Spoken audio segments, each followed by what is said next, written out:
Hello，大家好，我係領華旅遊嘅導遊阿欣啊。近排呢，我就帶團去咗公司嘅一條新線路，陽光3日嘅線路。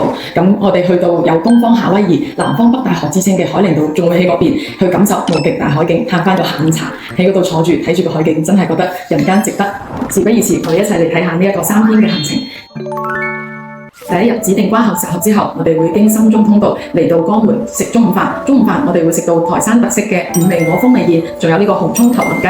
食完飯之後呢，我哋唔需要趕行程，輕輕鬆鬆嚟到開平嘅呢個僑鄉文化新景區開平北夜城呢邊呢係巨資咗1.96億打造嘅。我哋行入嚟呢度有具有僑鄉文化、融合國潮文化嘅建築群，大家可以慢慢行、慢慢影。參觀完開平北夜城之後，我哋繼續前往陽江。嚟到陽江嘅第一站，我哋會先嚟到陽江嘅風箏館嚟呢邊感受一下陽江嘅風箏文化。觀完風箏館之後，我哋嚟食晚飯啦。我哋嘅晚飯係1人1隻醬燒鮑魚宴，係一個陽江嘅特色風味宴。我哋仲可以食到陽江特色嘅鵝乸飯。第二日我哋瞓醒一覺，輕輕鬆鬆食個早餐，跟住就出發國家地理區界嘅海陵島。嚟到呢邊嘅溫度舒適，全年都係適合大家嚟旅遊嘅。咁嚟到海陵島嘅第一站，我哋先去食一個海島漁家風味宴，食到新鮮嘅海鮮。咁食完飯，我哋就會嚟到懸崖餐吧，我哋仲包埋下午茶，1人1杯檸樂，揸住杯檸樂，跟住我哋再睇住呢一個無極大海景，真係正到痹啊！你嘅海景仲未睇夠，跟住我哋再去到第2個景點，嚟到呢個南海放生台。感受完海陵島嘅美景之後，我哋繼續返到陽江嘅市區。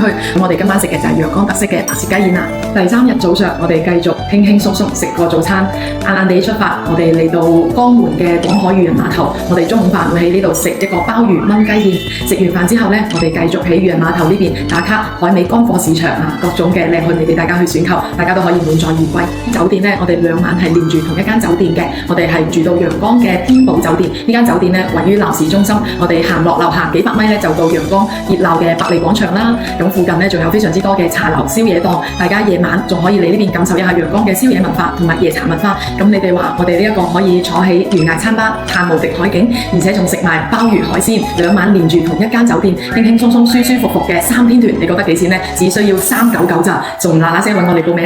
秒速關注更多筍嘢，跟實領華旅遊社。